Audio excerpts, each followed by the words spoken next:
చిన్న ఆదాయమా, చిన్న చదువా, చిన్న వ్యాపారమా, చిన్న ఉద్యోగమా, చిన్న పని, చిన్న తలాంత, అన్ని చిన్నవేనా? నన్ను ఎవరు గణపరుస్తారు? నేను గణహీనుడిని. నీకు ఆయన సంపూర్ణమైన బహుమానం. ఆహా దైవమా, నీ ప్రేమ ఎంత గొప్పది. ఒక అభాగ్యురాలు నిరాకరించబడింది, పేదరికంలో ఉన్నది, తినటానికి కూడా పక్షరాజు వారిని కాపాడి భద్రపరుస్తూ వచ్చిన యెహోవా రెక్కల క్రింద సురక్షితము. రెక్కలు, ఈ మాటను గురించి ఒక 5 విషయాలు చెప్పి నేను ముగిస్తాను. రెక్కలు లేనివి పక్షులు 2 రకాలు ఉంటాయి కదా. రెక్కలు ఎందుకంటే ఎగరటానికి, రెక్కలు లేవంటే అర్థం ఏంటి? నువ్వేమి ఎగరొద్దులా, ఇక్కడే ఉండు అని. కొంతమందికి దేవుడు రెక్కలు ఇస్తాడు, కొంతమందికి దేవుడు రెక్కలు కట్ చేస్తాడు. మనము రెక్కలు లేకపోయినా కూడా రెక్కలు కట్టుకుంటారు కొంతమంది డ్రామాల్లో కదా. అలాంటి వాళ్ళు ఉంటే చాలా అపాయకరం. రెక్కలు బలిష్టమైనవి, సహాయం చేసేవి. అదే సందర్భంలోన రెక్కల ద్వారా పైకి ఎగరటానికి హేతు అవుతుంది. రెక్కలు ఎగిరే వాటికే ఉంటాయి, ఎగరని వాటికి ఉండదు. పాముకి రెక్కలు ఉండేది చూసారా లేదా? ఈ రెక్కలు ఉన్న దానిని బట్టే పక్షులకు దేవుడు రైట్ బ్రదర్స్ లాంటి వాళ్ళకి జ్ఞానం ఇచ్చి విమానం కనుక్కునేటట్టు చేసినాడు. అందుకే దానికి విమానపు రెక్కలు అని అంటారు. పక్షికుంటే పక్షి రెక్కలు అని అంటారు. దేనికి రెక్కలు ఉంటే దానికి రెక్కలు అంటారు. విండ్ మిల్ ఉంది కదా, మీ వైపు ఉంటాయా, ఉండవా? ఉన్నాయా, లేవా? ఏమంటారు దాన్ని? గాలిమర ఉండదు కదా. ఎందుకంటే ఇక్కడ అన్ని పొలాలు బాగుంటాయి కనుక అట్లాంటివి వేయనీరు అనుకుంటా. రాయలసీమలో అన్నీ రాళ్లే కదా ఉండేది. అందుకనే ఊర్లూర్లు ఆక్యుపై చేసినారు వాళ్ళు, ఊర్లూర్లు ఆక్రమించినారు. కొండల్లోన పొలాల్లోన రైతులకు కూడా చాలా మేలైంది. ఎందుకంటే ఎట్లా పొలం పండట్లేదు, ఆ గాలిమర పెడితే డబ్బులు ఇస్తున్నారు వాళ్ళు, 5 ఏళ్ళకి 10 ఏళ్ళకి ఇంత అని. ఊర్లు స్వరూపం, ఆర్థిక స్వరూపమే మారిపోయింది. ఏం శాతగానూరు పొలము కోట్లు పండిస్తుంది ఇప్పుడు. ఏం శాతగానూరు ఇట్లాంటి దగ్గర ఆ కోట్లు తీసుకుని ఇళ్ళు కడుతున్నారు, దాన్ని పనిచేసే వాళ్ళకి బాడికి ఇస్తున్నారు, ఇంతింత సంపాదిస్తున్నారు. వాళ్ళకి ఊరికి బాడికి ఇచ్చేది కాదు కదా. ఒక ఊర్లో 10-20 కార్లు కొంటున్నారు. ఆ మరలు రిపేర్ చేసే వాళ్ళు వచ్చిపోయే వాళ్ళకి కార్లు బాడికి ఇస్తున్నారు. ఊర్ల స్వరూపాలే మారిపోయినాయి. ఒకే ఒకటి కాన్సెప్ట్, గాలిమరలు. దానికి కూడా పెద్ద రెక్కలు ఉంటాయి. మనకు చూస్తే ఎలా కనిపిస్తుంది అంటే మన ఇంట్లో ఫ్యాన్ మాదిరి. ఇప్పుడు ఫ్యాన్ రెక్కలు అంటే అర్థమవుతుంది కదా మీకు. సేమ్ అదే పెద్ద టైప్లో ఉంటాయి. అంటే రెక్కలు భరించేవి. 5 రకాలైన రెక్కలు వాక్యంలో మనం చూస్తాం. మొదటిది 55వ కీర్తన 6వ వచనం, Psalm 55:6. 55వ కీర్తన 6వ వచనం.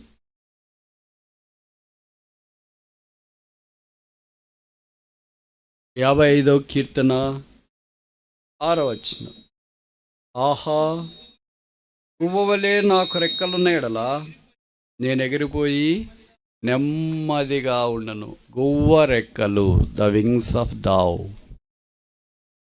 లేకపోతే పావురపు రెక్కలు, స్పారో. గువ్వలు మీరు చూస్తుంటారు కదా, మన ఇళ్ళ దగ్గరే తిరుగుతుంటాయి, కానీ మనకు దొరకవు. ఎందుకని? రెక్కలు ఉన్నాయి. మనం కూడా సైతం దగ్గర అలాగే ఉంటాము, కానీ మనకు దొరక్కోకుండా ఉండాల. విచిత్రం ఏంటంటే మనమే పోయి సైతానికి అప్పగించుకుంటే ఏం చేస్తాం? రెక్కలు ఎందుకు ఇచ్చినాడు వాటికి? నువ్వు దొరక్కోకుండా నిన్ను కాపాడుకోవాలని ఇచ్చినాడు. ఆ రెక్కలతో గోలు ఏం చేసి పైకి ఎగురుతున్నాయి, కొన్ని అయితే సమాంతరంగా ఎగురుతాయి. కనుక ఆత్మీయమైన విషయాల్లో కూడా మనము అలాగ రెక్కలు కలిగి భూ సంబంధమైన వాటి నుండి పైకి ఎగరటానికి పూనుకోవాలి. దీనికి ఒక పేరు పెడదామా?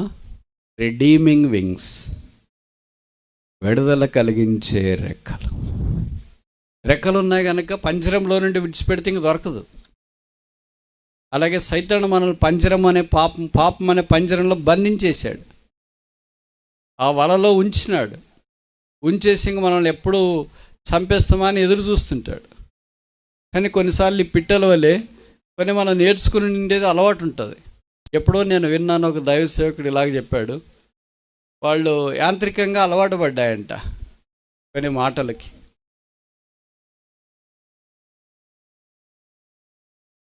ఇలాంటి ఒక ఊరికి వెలపట ఒక చిన్న చెట్లు తోట లాంటిది ఉంటే చెట్లు అవి తోట అంటే మళ్ళీ మీరు ఏదో మామిడి తోట ఎలాంటి తోట అనుకోవద్దండి. గవర్నమెంట్ చెట్లే అన్ని వరుసగా వేసినారు. ఎందుకు వేసినారో మరి తెలియదు వాళ్ళకి. అక్కడ అన్ని పిట్టలు వచ్చి వాలిపోతుంటే ఒక పిట్టల లీడర్ చెప్పినాడంటే వాటికి, మీరు ఇట్లా వాలిపోతున్నారు, సాయంకాలం అయిన తర్వాత ఈ పిట్టలన్నీ పట్టుకోవటానికి ఒక బాయ్వాడు వస్తాడు. వాడు వచ్చిన తర్వాత ఇలాగ చేస్తాడు, మొట్టమొదట నూకులు చల్లుతాడు, తర్వాత వల్లేస్తాడు, వల్ల పడతావేమో జాగ్రత్త అని 4 పదాలు నేర్పించినాడు. బాయ్వాడు వస్తాడు, వలేస్తాడు, నూకులు చల్లుతాడు, వల్ల పడతావేమో జాగ్రత్త అని. ఆ రోజు కంటతో పెట్టినాయి, బాగా నేర్చుకున్నాయి, మనం నేర్చుకున్నట్లు. ఒకరోజు బోయేవాడు రానే వచ్చినాడు సాయంకాలం. ఆ పిట్టలన్నీ కలిసి ఆ చెట్ల మీద మందలు ఉన్నాయి. బోయవానికి సంతోషమైంది. అయితే విచిత్రం ఏంటంటే బోయవాడు అక్కడ ఒక చెట్టు దగ్గర నక్కి నిదానంగా మనం ప్రయత్నం చేస్తామని అంటే వెంటనే అవి ఇలాగన్నాయి, బోయవాడు వచ్చాడు అని. ఈ బోయవాడు అనుకున్నాడు, అయ్యో నేను వచ్చిన సంగతి దానికి తెలిసిపోయింది వాటికి, ఎట్లబ్బా అని అనుకుంటే రెండవసారి ఈ మాట అన్నాయి, వలేస్తాడు. అయ్యో నేను వల తెచ్చిండేది కూడా చూసిపోయినా, ఎట్లబ్బా. నూకలు చల్లుతాడు అంటే, నూకలు అంటే తెలుసు కదా, బియ్యం, అవి చల్లుతాడంటే, అరే నేను చల్లేది కూడా తెలిసిపోయింది, ఇంకేం పడతాయి అబ్బా అని. అందరితో ఆకుండా పడతావేమో జాగ్రత్త. వావ్, ఇంక ఈరోజు ఏం లాభం లేదు, ఇవన్నీ బాగా ప్రిపేర్ అయినాయి, ఒక్కడు కూడా సెట్ దిగేటట్లేదు, కానీ వచ్చినాం కదా ఖాళీ కిందకి వెళదాం ప్రయత్నం చేస్తామని వచ్చిన బోయాడు, వలేసాడు, నూకలు చల్లాడు, చెట్టు చాటు నిలబడుకున్నాడు. ఈ నూకలకు ఆకర్షించబడి ఈ పిట్టలన్నీ కలిసి వలలో పడిపోయినాయి, నూకలు తింటున్నాయి, ఇట్లా పాట పాడుతున్నాయి. బోయాడు వచ్చాడు, వలేస్తాడు, నూకలు చల్లుతాడు, పడతావేమో జాగ్రత్త అంటే పడతావేమో జాగ్రత్త. ఇప్పుడు బోయాడు వచ్చాడు దగ్గరికి, అన్ని వలలోని పిట్టలన్నీ ఒక దగ్గరికి వేసుకున్నాడు. అలా భుజం మీద వేసుకొని బయటికి వెళ్ళిన తర్వాత చంపి తిందాం అనుకుంటే అప్పుడు కూడా వాడుతున్నాయి. బోయాడు వచ్చాడు, వలేసాడు, నూకలు చల్లాడు, పడతావేమో జాగ్రత్త. అప్పుడు బోయాడు అనుకున్నాడు, ఓహో ఇది పాట నేర్చుకున్నాను అంతే, నేను ఇక్కడ నిజంగా పడకుండా జాగ్రత్తగా ఉంటారేమో, నాకు ఈరోజు పని కాదనుకొని నేను వచ్చాను. అనేక సందర్భాల్లో మనం కూడా అలాగే ఉంటాం. పడిపోయి కూడా పడతావేమో జాగ్రత్త అంట. సైతం నాకు ఎప్పుడూ పడిపోయావు అక్క, ఇంక మళ్ళీ పడతావేమో జాగ్రత్త ఏముంది అని. కానీ ఈ రెక్కలు ఎందుకున్నాయంటే పడిపోకుండా ఎగరటానికి ఉన్నాయి. కానీ విచిత్రం ఏంటంటే మనం ఈ రెక్కల ద్వారానే పడిపోయిన దుస్థితిలోనికి వచ్చినాం. కనుక సాతాను యొక్క పంజరంలో నుండి తప్పించబడి ఈ భూ సంబంధమైన ఆకర్షణల నుండి మనం ఎగరలేం, కానీ పక్షులు ఎగురుతాయి కదా. దాని ఆకర్షణ, భూ సంబంధమైన ఆకర్షణ అవి అధిగమిస్తాయి. దానికి ఐజాక్ న్యూటన్ లా ఏం పనిచేయదు. గ్రావిటేషనల్ పుల్, భూ అయస్కాంత శక్తి దానికి ఏమీ పనిచేయదు, దాని అంతటిని అధిగమిస్తాయి. అలాగే మన ఆత్మ సంబంధమైన జీవితంలో పాప నియమము నుండి, పాప శక్తి నుండి అధిగమించి పైకి ఎగరాలని ప్రభు కోరుతున్నాడు. అందుకే ఆయన రెక్కల నీళ్ళలోనికి మనం వచ్చినప్పుడు ఆ రెక్కలు బలమిస్తాయి. రిడీమింగ్ వింగ్స్, విడిపించే రెక్కలు. రెండవది చూస్తామా, లూకా సువార్త 13వ అధ్యాయం. Gospel according to doctor Luke, chapter 13:34. లూకా 13:34. లూకా 13:34. యెరూషలేమా యెరూషలేమా, ప్రవక్తలను చంపుచు నీ యొద్దకు పంపబడిన వారిని రాళ్ళుతో కొట్టుచూ ఉండదానా? కోడి తన పిల్లలను తన రెక్కల కింద ఎలాగ చేర్చుకొనెనో అలాగే ఎన్నో మారులు నేను నీ పిల్లలను చేర్చుకునే వాళ్ళని ఇంటిని. కానీ మీరు మొదటిది ఏ రెక్కలు? గువ్వ రెక్కలు, వింగ్స్ స్పారో, రిడీమింగ్ వింగ్స్. రెండవది ఏ రెక్కలు? కోడి ఉన్నారు. దీనికి రెక్కలు ఉంటాయి, కానీ విచిత్రం ఏంటంటే ఇది అంత ఎక్కువ ఎగరదు, అక్కక్కడ ఎగురుతుంది. ఇంట్లో నుండి బయటికి, బయట నుండి ఇంట్లో. కొంతమంది బిలీవర్స్ ఇలాంటి వాళ్ళే ఉంటారు. ఇంట్లో నుండి బయటికి, బయట నుండి ఇంట్లోకి, పైకి కిందకి, పైకి కిందకి, వెలపటికి లోపలికి, అక్కడికి ఇక్కడికి తిరుగుతూనే ఉంటారు. వాళ్ళు ఎవరంటే కోడి. కోడి అంటే ఆదివారం కోసే కోడి కాదు ఇది. కొన్ని ఎగిరే కోడి కూడా కాదు, గుడ్లు పెట్టే కోడి కూడా కాదు. ఈ కోడి మీకు తెలుసు కదా, మనం ఇంటి దగ్గర ఏదైనా ఆరాలని గింజలు కానీ ధాన్యం కానీ కొబ్బరి కానీ ఇలాంటివన్నీ చేస్తే దానంతా అటు ఇటు కెలికేసి పాడు చేస్తాం. అందుకే గ్రామాల్లో ఒక సామెత కూడా ఉంది కదా, కోడి గెలికినట్లు గెలుకుతారేంటి. కొంతమంది భోజనం కూడా ప్లేట్లో పెట్టుకుంటే సేమ్ కోడి వచ్చినట్లే వచ్చింది. ఒకటి తీసి ఇక్కడ పెడతారు, ఒకటి తీసి అక్కడ పెడతారు, ఒకటి తీసి ఇక్కడ పెడతారు, ఒకటి తీసి ఇక్కడ పెడతారు. చాలామంది విశ్వాసులే, దైవసేవకులే. ఇది తప్ప బ్రదర్, ఇదేం బైబిల్లో రాసిరా అని మీరు అంటారేమో. మనం చేసే ప్రతి పనిలో యేసుప్రభువుని చూపించాలి. మీకు అన్నం తినక మనపు ఇస్త్రాకి ఎట్లా ఇచ్చినారో, అన్నం తిన్న తర్వాత కూడా మీరు అట్లే టబ్బులో వేయాల. అర్థమైందా?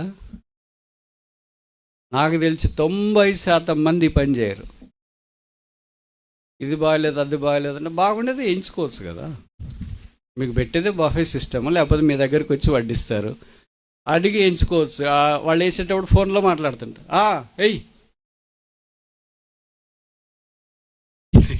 ఫోన్లో చెప్తున్నారా, ఇక్కడ చెప్తున్నారా? సరే, వాళ్ళు ఎక్కడో వాళ్ళు కూడా ఎక్కడో దిక్కు చూస్తుంటారు. సాంబార్ గంట బదులు 2 గంటలు వేసిపోయినారు.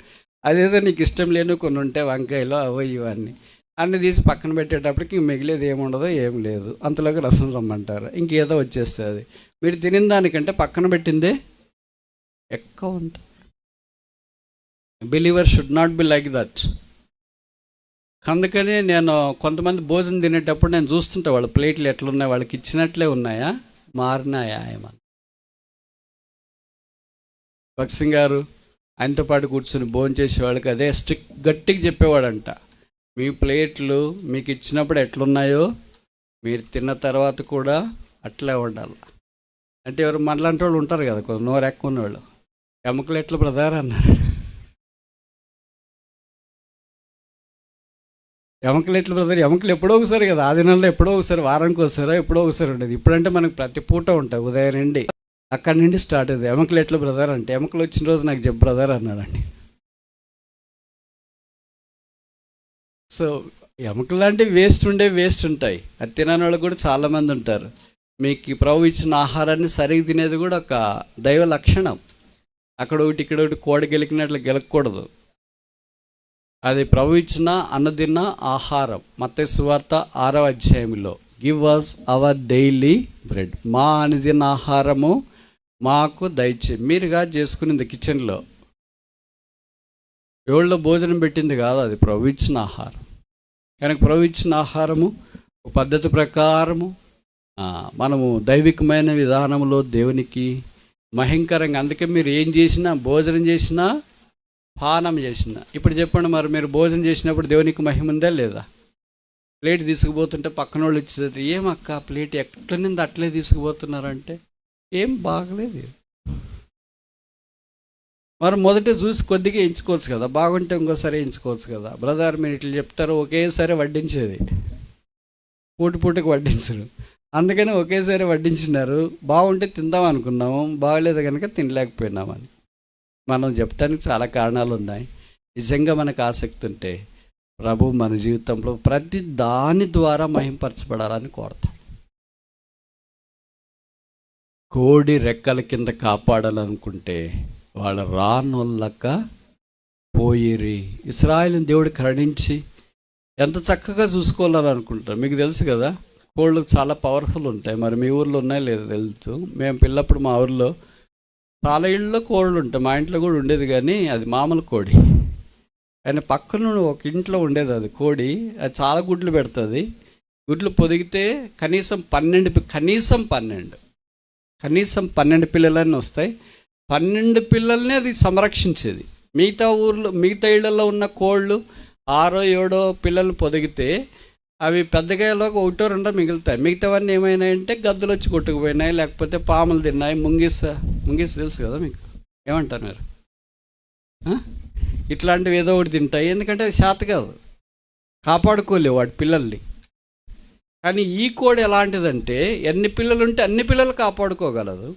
ఆ కోడి పిల్లలు వాళ్ళ ఇంటికి ఎవరన్నా వెళ్ళాలన్నా కూడా భయపడేవాళ్ళు. మామూలుగా ఎవరింటి ముందన్నా కుక్కలు ఉంటే బయట బోర్డు పెడతారు, కుక్క ఉన్నది జాగ్రత్త, బివేర్ ఆఫ్ డాగ్స్ అని. వాళ్ళకి ఏం బోర్డు ఉండదంటే కోడి ఉన్నది జాగ్రత్త. This is true.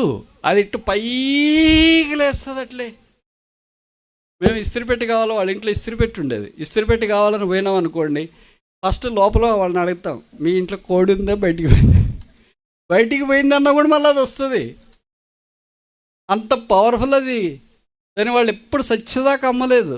దాని పిల్లలకి ఎంత రద్దినా, మా ఊరు చాలా పెద్ద, దాదాపు 2000 ఇళ్ళు ఉంటాయి.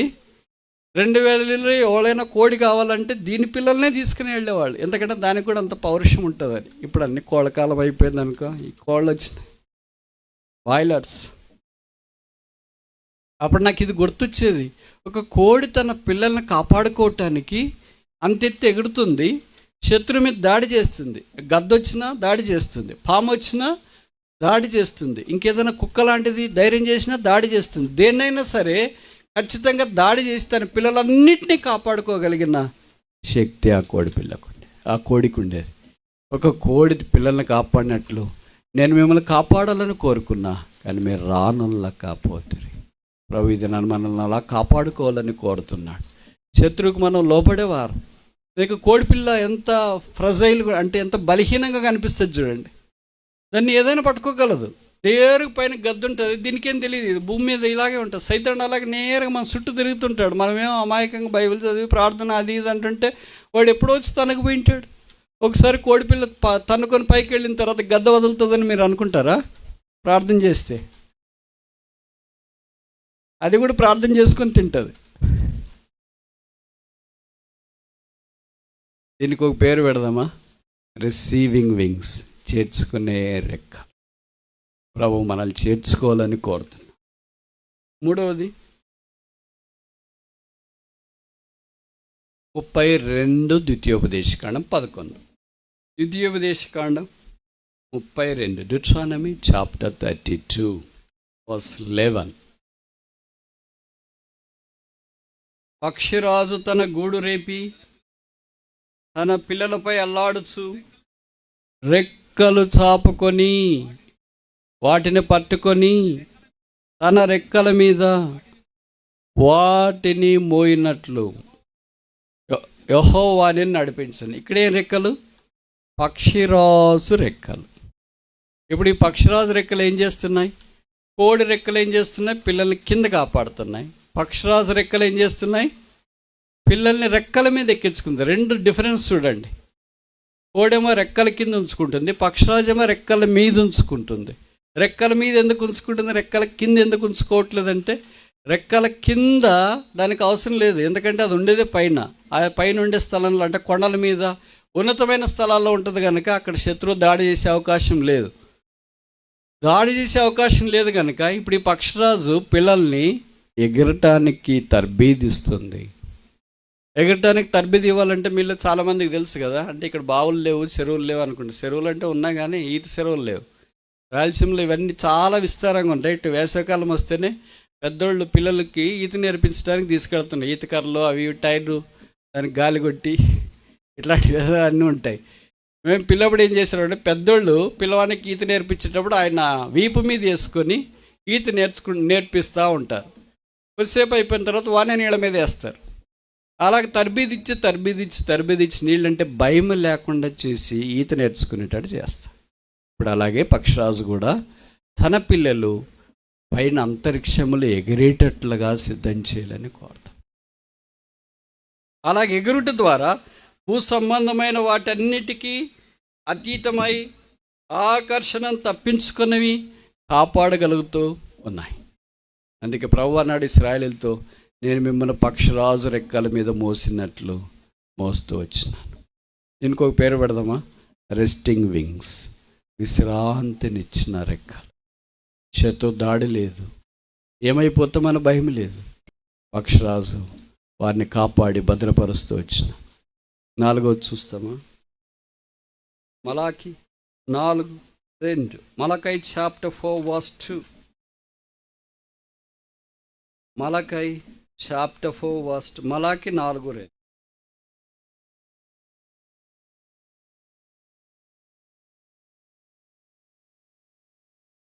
అతని రెక్కలు ఆరోగ్యము కలగచేయును. ఎవరి రెక్కలు? నీతి సూర్యుని రెక్కలు. ఇదే పదమే పెడదాం మనం, వింగ్స్ ఆఫ్ రైచియస్నెస్. నీతి రెక్కలు ఇవి, దుర్నీతి రెక్కలు కాదు, కీడు చేసే రెక్కలు కాదు. ఈ నీతి రెక్కలు ఆరోగ్యము కలగజేయను. భౌతికమైన ఆరోగ్యాన్ని గురించి ప్రస్తావన కాదు, కానీ ఆత్మ సంబంధమైన ఆరోగ్యం. ఆత్మ సంబంధంగా ఎందుకు బలహీనలయ్యారు? కొరింథీయులకు రాసిన 3:11 అధ్యాయంలో ఉంది కదా, ప్రభు బలను అయోగ్యముగా సమీపించిన కారణం చేత వీళ్ళు కొంతమంది బలహీనులు, కొంతమంది రోగులు, కొంతమంది నిద్రించుచున్నారు. కనుక వాక్యంలో అలాగ రాయబడింది. కనుక ఈ బలహీనులైన వారు, రోగులైన వారు స్వస్థత పొందటానికి నీతి సూర్యుడు, ఆ నీతి సూర్యుడే యేసుక్రీస్తు ప్రభువు అని మనం ఎరుగుదాము. ఆయన దగ్గర నీతి ఉంది, మన దగ్గర దుర్నీతి ఉంది.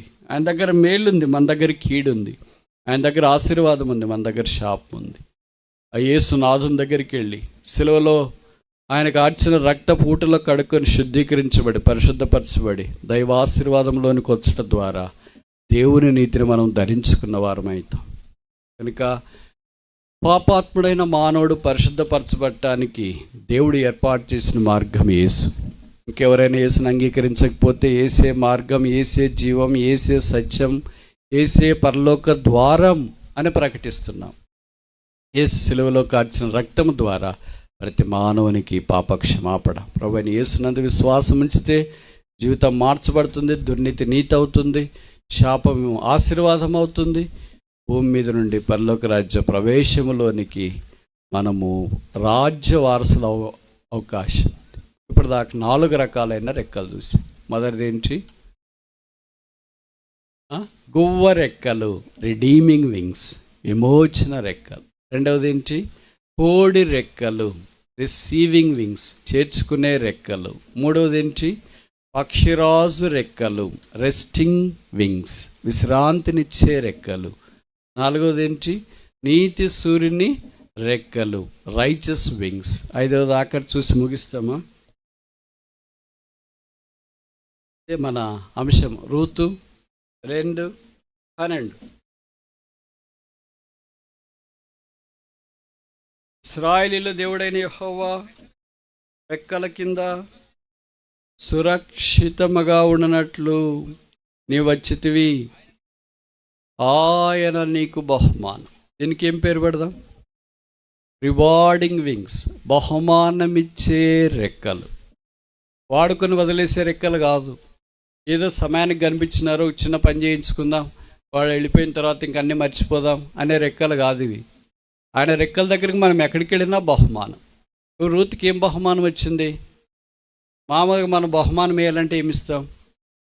రూతు లాంటి అమ్మాయి సాయం చేసింది, మీరు బహుమానం వేయాలంటే ఏమిస్తారు? మీరు చెప్తారా, నేను చెప్పాలా? ఇయరా మామూలుగా మీరు చేస్తారు కదా సాంప్రదాయం. ఆడపిల్ల ఇంటికి వస్తే ఏం చేస్తారు? మీరు చీర పెడతారు, అంతేనా? అది మీ స్థాయికి తగినట్ల నెల్లిలో తెస్తారా, ఉప్పాడలో తెస్తారా, ధర్మవరంలో తెస్తారా, గద్వాల, పోచంపల్లె, బెనారస్, కంచె, ఎక్కడ తెస్తారు అనేది మీ స్థాయికి తగినట్ల. రెండోది ఏంటంటే వచ్చిన వ్యక్తికి తగినట్లు కూడా, వాళ్ళు మీకు ఎంత అటాచ్డ్లో ఉన్నారనే దాన్ని బట్టి ఉంటుంది. ఏం అటాచ్మెంట్ లేదనుకో, ఇక్కడ ఏదో ఒకటి తీసుకొని వస్తుంది. అంటే బహుమానం ఇవ్వాలని కోరతా కదా. ఇప్పుడు యేసుక్రీస్తు ప్రభువు దగ్గరికి ఏమొస్తే, అంటే యెహోవా దేవుడి దగ్గరికి ఏమొస్తే ఏం బహుమానం ఇవ్వాలని మనం అనుకుంటాం? మీరైతే ఏ బహుమానం ఇస్తారు? ఏ బహుమానం ఇచ్చినా తక్కువే. అందుకే నేను ఈ మాట చెప్తే తప్పు కాదనుకుంటా. అమ్మాయి, నీకు ఏ బహుమానం ఇచ్చినా తక్కువే, ఎన్ని చీరలు పెట్టినా తక్కువే, ఎంత బంగారం పెట్టినా తక్కువే, ఎన్ని నల్లపూసలు దండ పెట్టినా తక్కువే, ఎన్ని పాపిడి బిళ్ళలు పెట్టినా తక్కువే, ఎన్ని బంగారు వడ్డాణాలు పెట్టినా తక్కువే, ఎన్ని నవరత్నాల గాజులు ఇచ్చినా తక్కువే, ఎన్ని రాసులు పోసినా తక్కువే. అందుకే నేనే నీ కడుపులో పుడతాను, నీకు ఇష్టమా? ఇంతకంటే బహుమానం ఇంకెవరైనా ఏమని ఇస్తారు? బట్టలు ఇస్తే పోతాయేమో, బంగారం ఇస్తే ఎవరైనా దొంగలిస్తారేమో, లేదా ఆమెకి కష్టకాలం వచ్చినప్పుడు అమ్మేసి ఏదని చేస్తారేమో. ఆ ప్లాట్లు ఇల్లు ఇస్తే బహుశా ఆమె ఈ లోకాన్ని విడిచిపెట్టిన తర్వాత ఇంక అన్నీ మర్చిపోతారేమో. నేనే నీ కడుపును పుడితే కొత్త నిబంధనలో కూడా నీ పేరు రాస్తారు తెలుసా. నీకు ఆయన సంపూర్ణమైన బహుమానం. ఇప్పుడు చెప్పండి, మనకి ఏ బహుమానం కావాలి? బట్ల, బంగారమా, ఫ్లాట్లా, ఇళ్ళ, వాకిల, డబ్బులా? నాకు అది లేదు, ఇది లేదు, మా నాయనకి లేదు, మా సేవకుడికి లేదు, మా బోధకుడికి లేదు, మా సంఘస్థులకి లేదు, మా ప్రాంతం వాళ్ళకి లేదు, మా ఆయనకి లేదు, ఎవ్వరూ మాకేమి ఇవ్వట్లేదని మనం బాధపడుతున్నాం. ప్రభు ఏమంటాడంటే, నేనే నీ కడుపును పుడతా. అది కావాలో ఇది కావాలో కోరుకో. త్రాసు రెండు వైపులా, ఒకవైపు యేసుప్రభు వారు, నేనే నీ కడుపును పుడతా, నేనే నీ దగ్గర ఉంటా, నేనే నీకు సాయం చేస్తాను, నేను తప్ప నీకు వేరే బహుమానము వద్దు ఒకవైపు. రెండో వైపు నీకు బట్టలు, బంగారము, వెండి, వైడూర్య, మరకత, మాణిక, నీళ్ళలు, కెంపులు, పచ్చలు ఏం కావాలో కోరుకో. ఏం కొడతాం మనం? ఏం కొడతాం చెప్పండి? ఏం కొడతాం? ఏం కోరరా? మీరు చాలా తెలివైన వాళ్ళు. అందుకే ఏమంటారో తెలుసు, రండి ప్రభువా. అట్లా కుదరదమ్మా. మనం ఒక ఆకు చదివితే ఆయన 2 ఆకులు చదివినాడు. ఏదో ఒక్కటి, ఓన్లీ వన్. పరీక్షలు రాసేటప్పుడు మల్టిపుల్ చాయిస్ ఇస్తారు, ABCD none of the above అని. 5 అన్నీ అని రాస్తే ఎక్కడో అట్లాంటిది ఉంటుంది, కానీ మిగతా దాంట్లో అట్లా ఉండదు. ఏ అయినా, B అయినా, C అయినా, D అయినా ఏదో ఒకటి రాయాలి. అందుకే ఇప్పుడు ప్రభు కావాలని కోరుతాను. నీకు లోకం కావాలా, నేను కావాలా? చూస్ ఎన్నుకో.